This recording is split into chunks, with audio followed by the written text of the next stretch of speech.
கர்த்தருடைய நாமம் மகிமைப்படுவதாக. கர்த்தருக்கு ஸ்தோத்திரம். இந்த அளவுகளில் உங்களை சந்திப்பதிலே மிகுந்த மகிழ்ச்சி அடைகிறேன். கர்த்தர் இந்த வருஷம் கொடுத்த வாக்குத்தத்தத்தின்படி ஆண்டவர் உங்களை இளைப்பாறுதலுக்கு நேராய் ஆண்டவர் கொண்டு வர போகிறார்.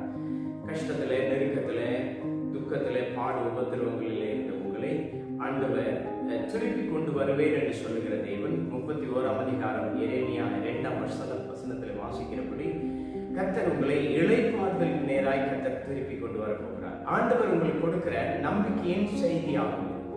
கர்த்தர் கொடுக்கிற நம்பிக்கை, நான் உங்களை இளைப்பாறுதலுக்கு நேராய் நான் கொண்டு வருவேன்.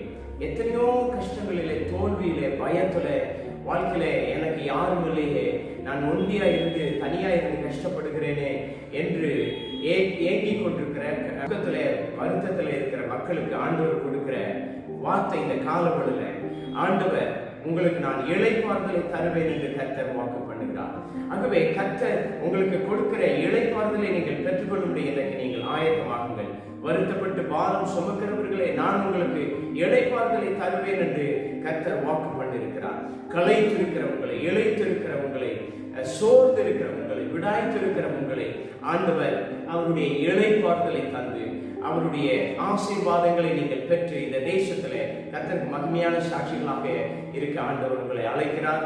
இந்த நாள் ஆண்டவர் உங்களுக்கு கொடுக்கிற நம்பிக்கையின் செய்தியாகும். கர்த்தருக்கு ஸ்தோத்திரம். நாம் ஒரு நிமிடம் ஆண்டவரை நோக்கி பார்த்து ஜெபிப்போம். ஆண்டவரே, இந்த காணொளியை நோக்கி நாங்கள் பார்க்கிறோம். இந்த ஆண்டவரை காணொளியின் மூலமாக யாரெல்லாம் கேட்டுக்கொண்டிருக்கிறார்களோ அவர்களுடைய வாழ்க்கையில் இருக்கிற போராட்டங்கள், பிரச்சனைகள், பாடு உபத்திரவங்கள், ஆண்டவரை எல்லாவற்றிலும் ஆண்டவரை கர்த்தர் விடுதலையாக்கி நீர் ஆண்டவரை அவர்களுக்கு ஓய்வு, ஆண்டவரை இளைப்பாறுதலை நீர் கட்டளையிடும்படி நாங்கள் ஜெபிக்கிறோம். நீர் அப்படி செய்ய போகிற தயவுக்காய் ஸ்தோத்திரிக்கிறோம்.